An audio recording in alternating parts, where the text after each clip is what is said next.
Hello everybody, Christian from Treasure Town here, and today we're going to be doing another half-pound world coin search. We've had some really good ones recently where we go coin by coin looking for strange designs. Often they may have value or they just might have some really cool history behind them. Could be silver, rare designs, strange countries or provinces, you never know, but excited to go through this one after a brief message from our sponsors. Before we get into this grab bag, I want to thank MA Shops for sponsoring this video. Their online marketplace, mashops.com, has a great selection of ancient US and world coins, paper money, stamps, and more. They've got a really good reputation, easy to use site, and they work with trusted dealers, so it would be a mistake to not head on over there and be aware of this awesome source for coins. Hopefully you can find something for your collection there, and with that being said, thanks to them again for sponsoring it, and let's get into the grab bag. And right off the bat, it looks like there are some designs that I'm not super familiar with. This one looks sort of Peruvian from the back. Let's see what this says. Yep, it is Peruvian, 1948, a half sol de oro. But an interesting, a lot of text without any designs. I sort of like the industrial feel there. You've also got a Fiji Queen Elizabeth II, 1987, 20 cents, with a Fijian sort of, looks like a horn of sorts, but the English, British sort of colonial influence wrapping around to that Pacific island. This one, I believe, is going to be Saudi or Iraqi. I'll have the exact details for you, but it's going to be, that's a 5-0, so 50 of something, maybe Kirsch, you never know. Here we've got a 1961 Hong Kong 10 cents, Queen Elizabeth II, also, again, a testament to that. The fact that Queen Elizabeth is the first, the person who's on the most different countries' coins out there. So this one looks like it could be silver from this angle. Well, maybe now it doesn't, so I'm not totally sure, but we've got Albert, the King of the Belgians, and 2 francs from 1911. I think that this feels silver, but it's one of those weird situations where I'm not 100% sure. Either way, I haven't seen this design before, and it's a pretty large silver coin. I mean, let me see for something that you might know in comparison. Here's a shilling coin, actually in really nice condition, from Great Britain, 1963, but it's a good bit smaller and sort of thinner than that. If we have a British 3 pence here, also smaller than that, 1963. So anyways, 1911, 2 francs. My guess is 83.5% silver, just because Belgium seems to use that amount. Here's a Uruguayan Peso from 1994. After that, a lot of South American interesting coins there that we've been finding. 50 centimes from the Chamber of Commerce, 1925 in France. So that was sort of a brief where they were using these Chamber of Commerce designs. But anyways, we've got a Spanish 5 pesetas coin, 1972. I am still working on knowing all of the conversion rates, but if I don't update it otherwise, I think it's like 166 pesetas would have been €1 when they converted over in 2001. 1957 again is the date there, but then you can look in a little bit closer in the star to see the true date, which is 1972. We've got an Argentinian horse man there, 1967. Looks like maybe some mechanical doubling, though I might take a closer look to make sure that it's not an actual double die. But I'm going to try to zoom in to see. I think that you should be able to see what I'm seeing as well, but it looks like it's a mechanical doubling and not anything, resembling a true split serifs double die. It might be the shelves, but I'll just look into that a little bit closer. Always fun to, I guess, get the information. Here's a 1959 Belgian franc. I think that's more near like the 40 francs would become €1 at the time of conversion. And then right here we have the swastika of a Third Reich German coin in 1941. 50 Reichspfennig. I've never seen this design before. So often there's the 5 mark German coin from that era, Third Reich, but this one in pretty good condition. Not sure on the value there. Here we've got a Filipino 25 centimos with Juan Luna, who I believe is a poet, but I'm not exactly sure if I remember what Juan is. And then 50 lepta here from Greece, 1950, maybe 9 or 54, but I think that's what King Paul on the front. He reigned for a long time. And then here we've got a Republic of France, 1944, One Franc. It's got sort of that Liberty emblem. Really nice coin, though it's aluminum, so it feels really light in my hand. Here is a little, fast forward, 1978, 1 franc. So these are the same denomination, but this would have been revalued in 1960 and become 1 centime. Most of, like, the 5 franc, there's some larger 5 franc coins that did not circulate after they revalued. Here's a 2 francs, but the 1 and 2 franc aluminum coins just became 1 centime.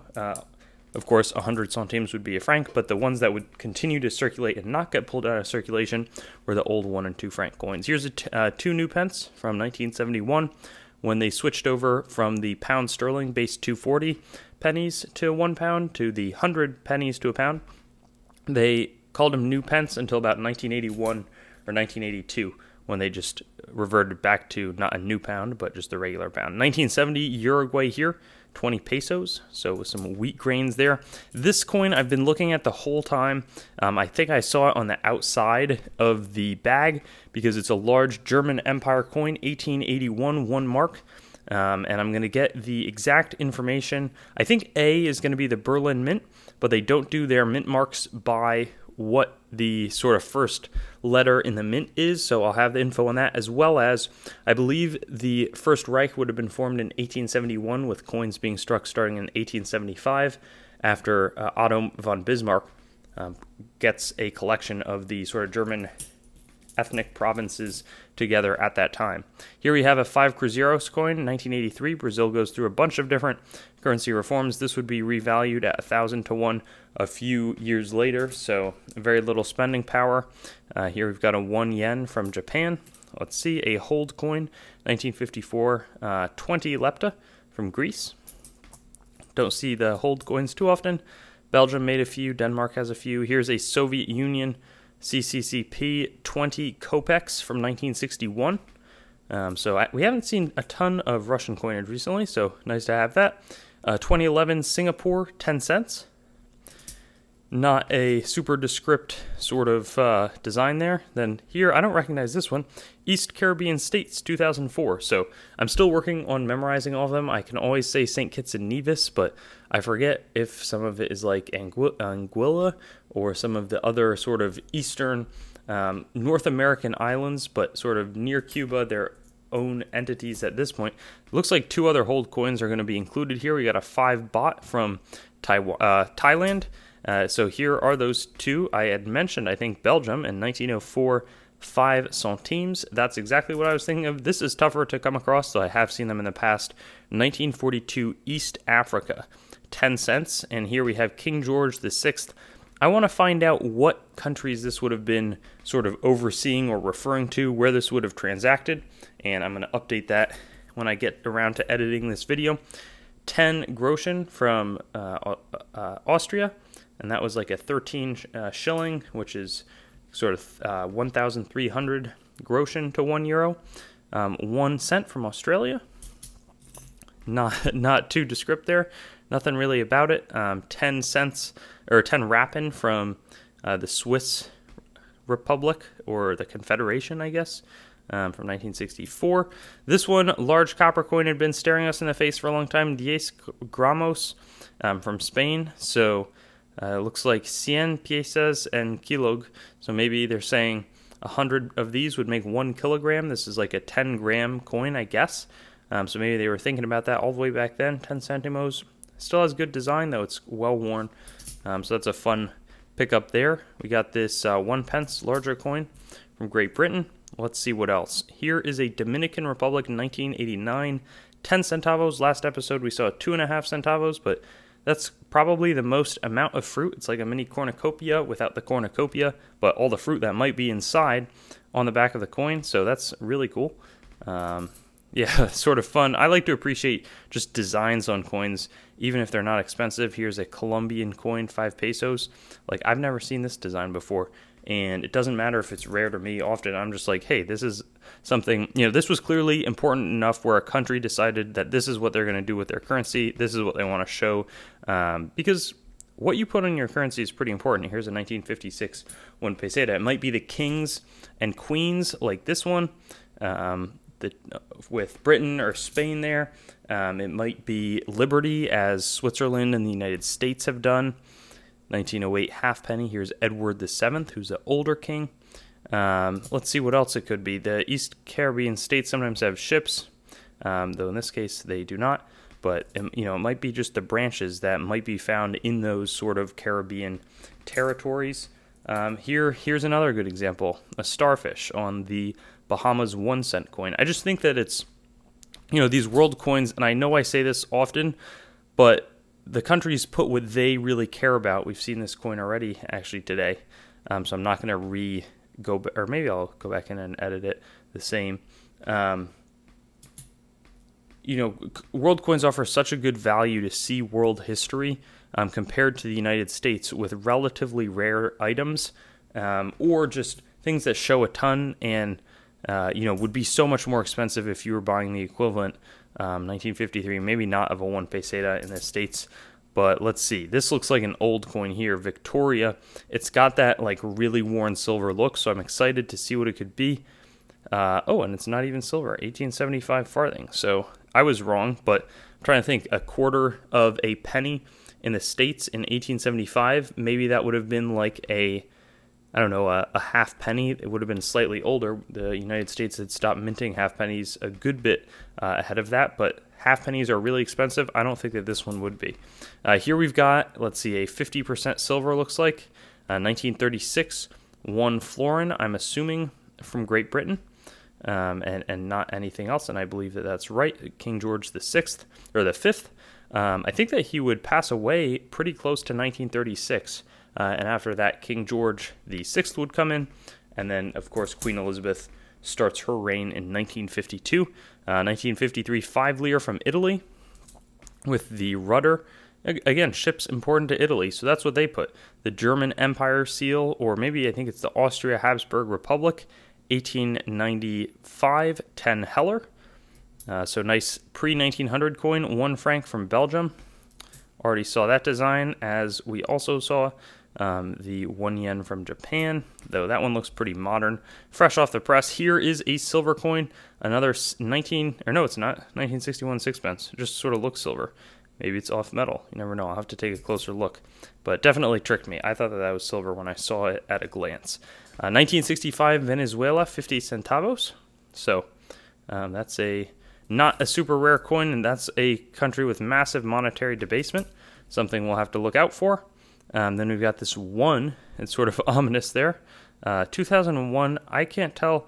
It looks sort of Arabic, but it also almost looks like could have some African design elements. So I'm curious. I wonder who this man is. I'm going to do the research, and that's also what's so fun about these world coins is that you get that opportunity to do research. 1922 Guatemala. This is a tiny coin. Never seen anything like it in terms of the design. 50 centavos. But I don't know if the bronze al, maybe it's bronze aluminum, something like that. This is a tiny coin. I have no idea what the circumstances in which it was minted, and now I'm going to go figure that out. So that's so neat. 1 centavo Cuba, 1915, the first year that they produced currency. This was likely produced in the United States, though, at the Philadelphia Mint, which produced all of the U.S.-made Cuban coinage. So a little mini tidbit there.